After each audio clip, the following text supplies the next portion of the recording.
Dans l'œil de Jean Dubuffet nous fait rentrer à la closerie Falbala.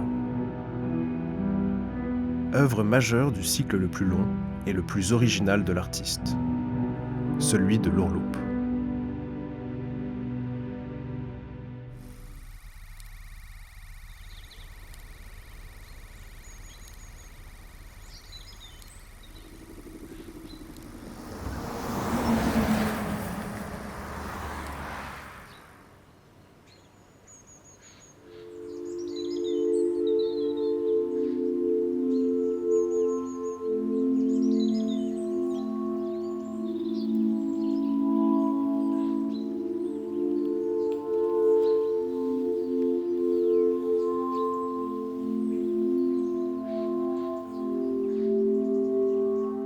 La Fondation Dubuffet est l'une des rares institutions françaises dont le créateur fut l'artiste lui-même. Son objectif était de réunir un ensemble significatif de ses travaux et de le rendre accessible. Dans ses anciens ateliers, à Périgny-sur-Yerres, dans le Val-de-Marne, sont rassemblés les maquettes d'architecture, les projets de monuments, une collection importante de peintures et 2 œuvres majeures du cycle de l'ourloupe, Coucou Bazar et la closerie Falbala.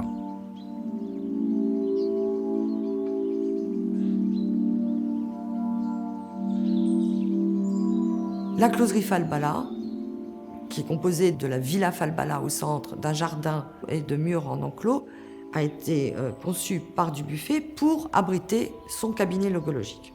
C'est pas seulement une pièce qu'on va mettre dans n'importe quelle maison, il faut lui trouver un environnement qui soit dans le même esprit, si vous voulez, qui est celui de l'ourloupe. Le mot ourloupe a été inventé par l'artiste pour qualifier un ensemble de travaux réalisés de 1962 à 1974.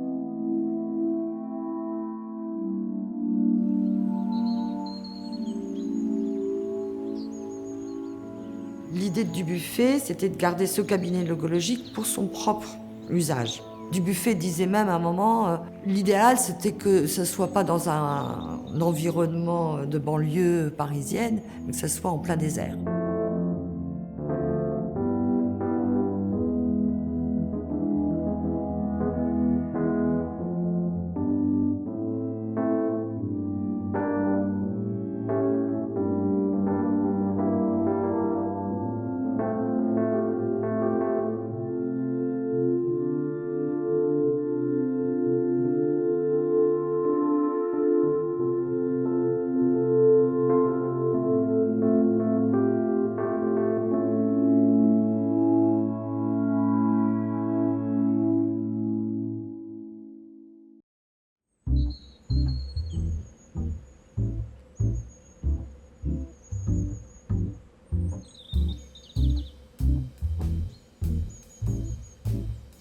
Quand Jean Dubuffet entreprend de construire à ses frais et pour son usage personnel un édifice pour abriter son cabinet logologique, il a près de 70 ans.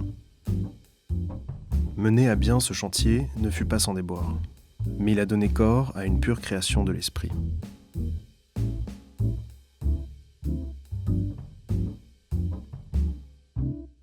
La villa Falbala mesure 20 mètres par 15. Sa toiture s'élève à 8 mètres. Pour construire cet ensemble monumental, Dubuffet doit acquérir un terrain à côté de ses propres ateliers de sculpture qu'il avait déjà commencé à construire dans le Val-de-Marne.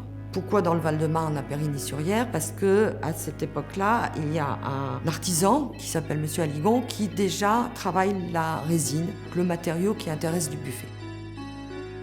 Les difficultés que Dubuffet a rencontrées avec la construction de la closerie Falbala, c'est que personne n'avait jamais fait un bâtiment, si vous voulez, dans ces matériaux de résine, à cette échelle-là, et qu'il fallait s'adjoindre des aides techniques. Ça n'a pas toujours été très facile, parce que certains architectes ou entreprises n'avaient jamais été confrontés à ce type de construction.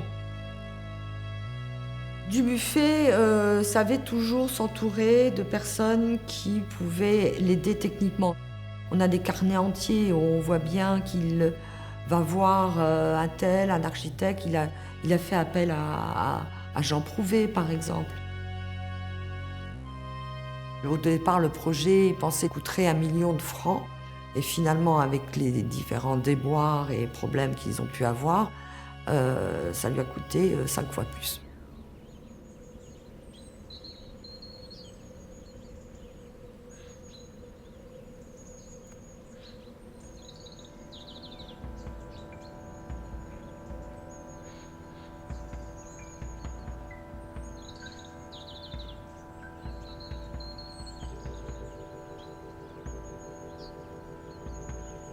Ce qui est intéressant dans la closerie, c'est qu'on peut se remarquer qu'au départ, tous les tracés noirs et blancs de l'extérieur sont juste noirs et blancs, assez larges, si vous voulez.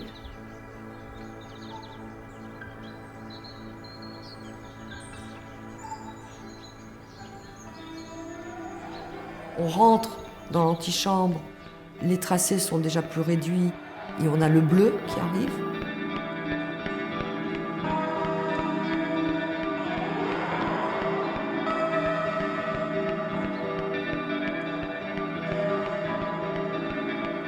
Et après, on arrive dans le sacro-saint de la villa, la cabine logologique.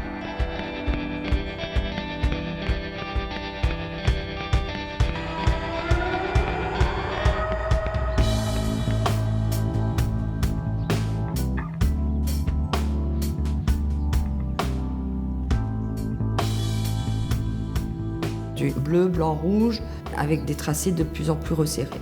Donc on a une espèce de progression, comme ça, de l'extérieur vers l'intérieur.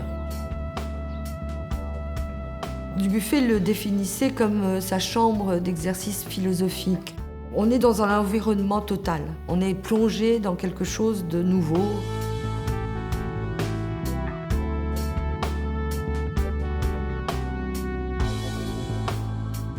Le cabinet logologique, c'est comme une chambre forte. La chambre forte de l'Ourloupe. L'idée de Dubuffet, c'est une espèce de remise en cause totale de la réalité telle qu'on nous l'a donnée à voir jusqu'à présent.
L'autre définition de l'Ourloupe, qui est assez visible dans le cabinet logologique, c'est que tous les éléments du monde sont sur une même échelle et qu'il n'y a pas de vide, et que tous les vides sont des pleins. Et donc les éléments forment un espèce de continuum. C'est là pour vous développer votre imagination.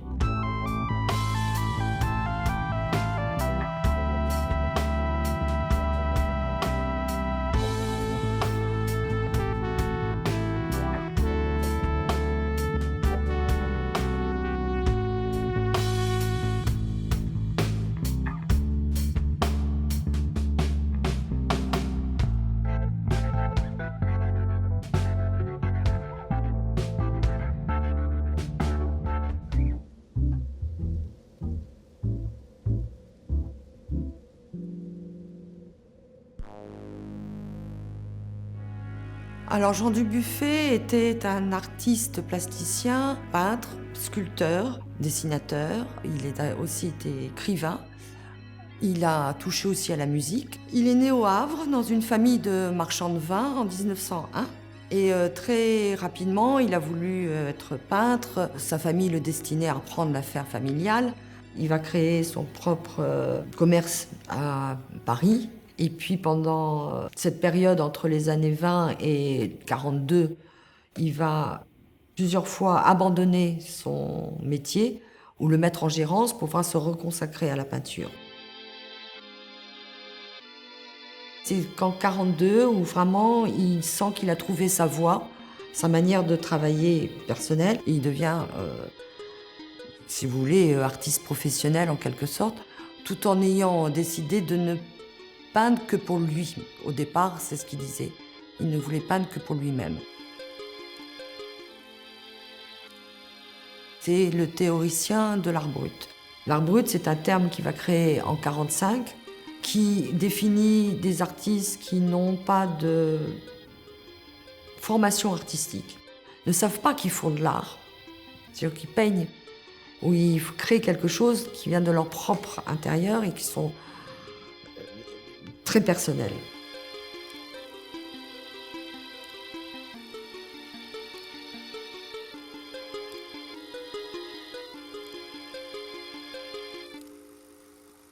Souvent, les gens pensent que Dubuffet est proche de l'art brut quand il utilise des matériaux qui ne sont pas des matériaux traditionnels, si vous voulez. Comme dans les années 40, quand il va mettre du goudron, qu'il va mettre des pierres, qu'il va travailler, enfin, il va faire des petites sculptures à partir de pierres volcaniques, etc.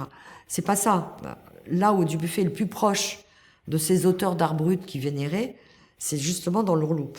Parce qu'il crée un monde nouveau, différent, qui vient vraiment de quelque chose de lui-même, hein, qui est totalement original. Et c'est un monde, voilà, qu'il crée.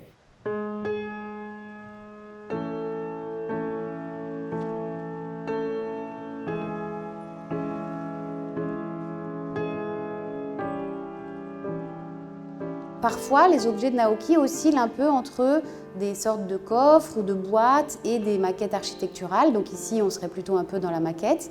Il y a quelque chose d'intéressant là, parce que dans la closerie Falbala, l'objet est assez, enfin l'objet sculptural, il y a aussi une sorte le doute existe sur un peu la question de la fonctionnalité. Est-ce que c'est une sculpture? Est-ce que c'est une structure architecturale? C'est un peu à mi-chemin entre la grotte et le coffre-fort. Et ça, c'est quelque chose qu'on peut retrouver dans la majorité des sculptures de Naoki.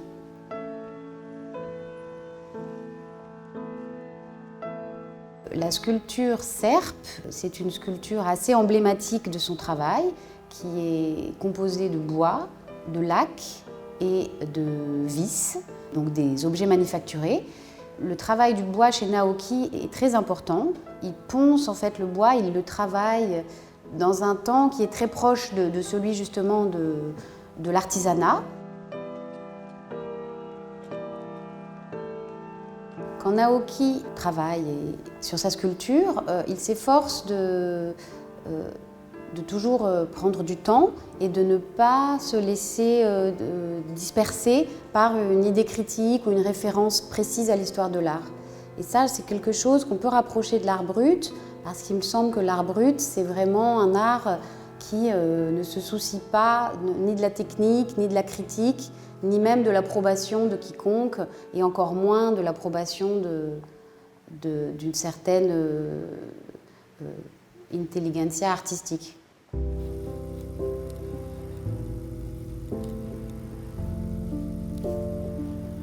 Très rapidement, il dit qu'il veut peindre pour l'homme du commun, l'homme de tous les jours. Sauf que, évidemment, il y a une contradiction qui est apparue assez rapidement dans la vie de Dubuffet, c'est qu'il a la reconnaissance, c'est pas l'homme du commun, c'est pas l'homme de tous les jours qui va au départ s'intéresser à sa peinture, mais ce sont les écrivains, ce sont les intellectuels, les critiques d'art, pas le grand public, si vous voulez.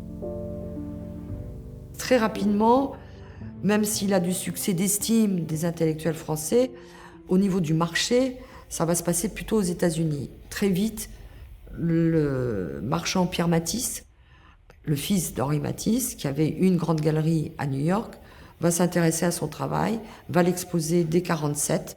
Et la reconnaissance des institutions, si vous voulez, elle viendra d'abord des États-Unis avant de venir de la France.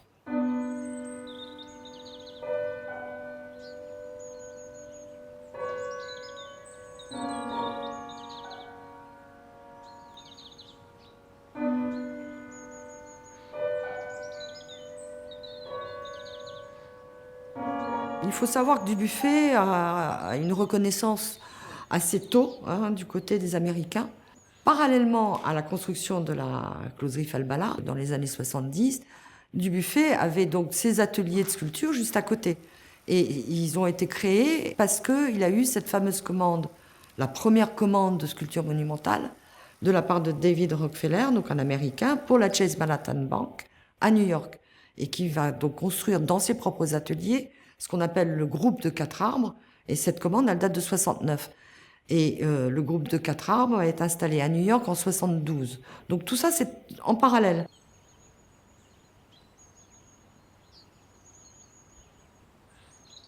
À la suite de la commande des 4 arbres pour New York, Dubuffet va avoir d'autres commandes d'institutions françaises, comme Renault ou la Défense.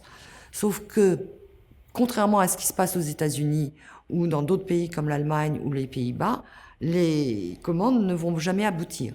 Et ils vont donner même lieu à un procès que Dubuffet a tenté à Renault, qui a duré 8 ans, qu'il a gagné en cour de cassation seulement en 83, qui a fait jurisprudence pour le droit des artistes, parce que Renault disait qu'ils étaient propriétaires d'un projet, d'une maquette. Or, c'est pas la maquette, le projet est quelque chose c'est une idée.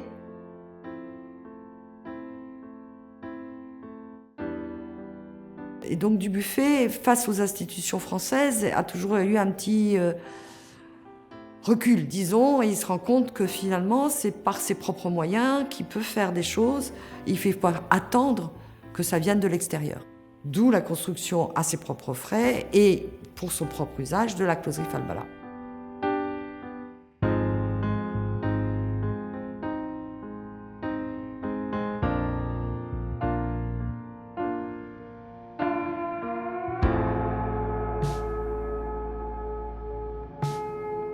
Et Dubuffet, il faut savoir que c'était quelqu'un qui, tout l'argent qu'il pouvait gagner avec la vente de ses œuvres, il l'investissait dans ses projets. C'est pas quelqu'un qui vivait avec un yacht ou des maisons dans le monde, etc. C'était vraiment pour son œuvre. Dubuffet, à l'époque, avait une reconnaissance internationale. Il avait les moyens de pouvoir créer ses ateliers de sculpture, avoir des assistants. Et surtout, Dubuffet était quelqu'un de farouchement indépendant. Et il s'est très vite rendu compte qu'il ne fallait pas attendre le bon vouloir de commandes extérieures pour faire des projets auxquels il s'attaquait, et qu'il devait le faire avec ses propres moyens.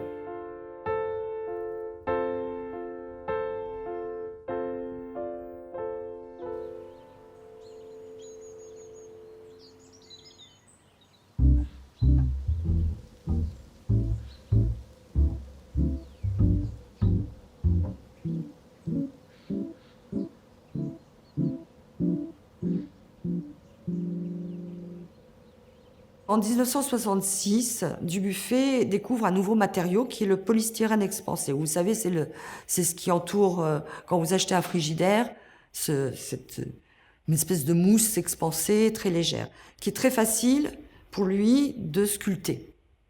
Dubuffet n'a jamais été sculpteur avant. Là, il devient sculpteur en quelque sorte. Et l'intérêt, c'est qu'il ne faut pas oublier que Dubuffet, dans ces années-là, c'est pas un tout jeune homme. Et il se fait livrer ces grands blocs qui sont faciles à manipuler. Et l'idée qu'il soit tout blanc aussi, c'est une espèce d'écriture, comme une page blanche. Et comme il dit, il découpait ce polystyrène comme il dessinait sur une feuille blanche.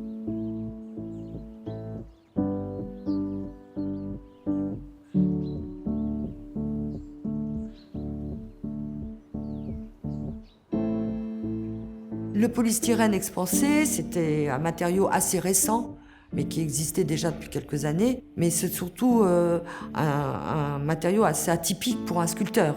Et c'est là où Dubuffet joue encore dans le domaine de l'expérimentation, qui était vraiment une de ses caractéristiques. Le problème du polystyrène, c'est que c'est fragile. Qu'il a fallu trouver des méthodes et techniques pour rendre l'objet sculpté pérenne. Donc, il y a eu 2 techniques parallèles qui étaient le transfert directement de la sculpture peinte dans un matériau de résine qui permettait de garder les peintures originales. Et la deuxième technique parallèle, qui était le moulage. On moule la sculpture en polystyrène, on fait un tirage en résine, mais qui sort en blanc et qu'il faut pouvoir repeindre. Donc c'était totalement expérimental.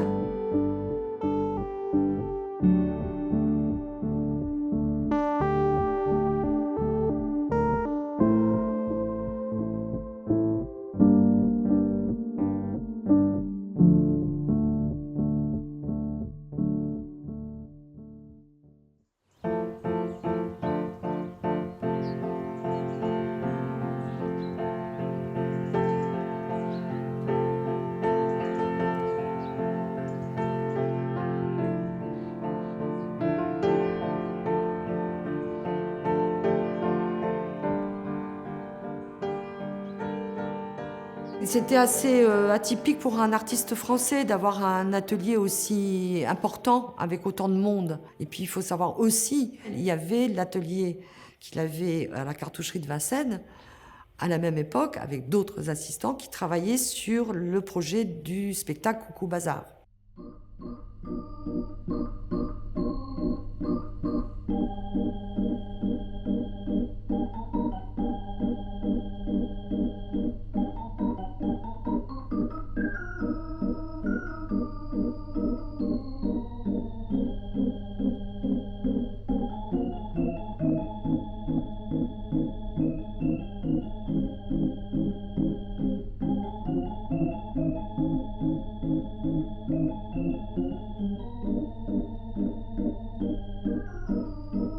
Ce qui est intéressant de faire le parallèle entre le cabinet logologique, la closerie Falbala et le Coucou Bazar, ce spectacle qui va être mis en scène en 1973 au Guggenheim à New York et au Grand Palais à Paris, c'est que ce sont vraiment les deux pôles opposés, si on veut, de l'Ourloupe. Sachant que le cabinet logologique est construit en 69, Coucou Bazar s'est terminé en 73, et Coucou Bazar, c'est le summum, si vous voulez, de l'Ourloupe. C'est l'idée que le tableau se met à s'animer. Tout ce monde que Dubuffet crée avec l'Ourloupe, cette nouvelle réalité se met à bouger et devient vivant. Donner du monde, la raison change de lit, donner du monde au cadastre correspond, au cadastre quant à lui, un chiffre autrement choisi. Dubuffet pense à ce moment-là à un moyen de préserver ses œuvres importantes pour lui, qu'il veut garder pour lui, et il crée cette fondation. C'est l'une des premières fondations créées d'utilité publique créée par un artiste pour les préserver. Donc tout est lié. À la création de la fondation, la première des choses que Dubuffet va faire, c'est de doter, on fait une dotation. La dotation, c'est la closerie Falbala, Coucou Bazar et toutes les maquettes de sculptures monumentales qui sont des projets que Dubuffet donne à la fondation pour qu'éventuellement elle puisse les réaliser même après son décès. Donc aujourd'hui, on peut créer des sculptures à partir de ces maquettes.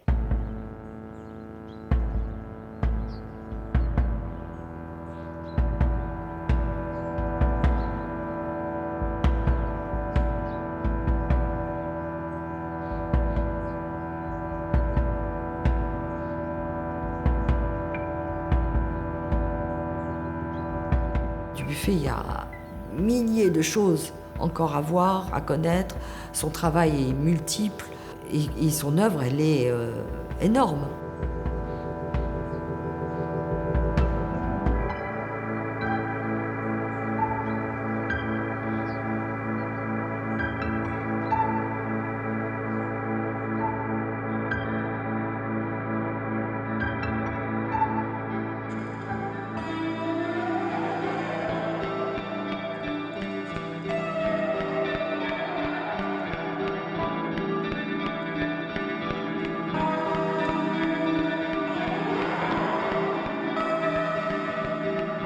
Dubuffet disait que la seule création possible, c'est de tout remettre en question sans arrêt.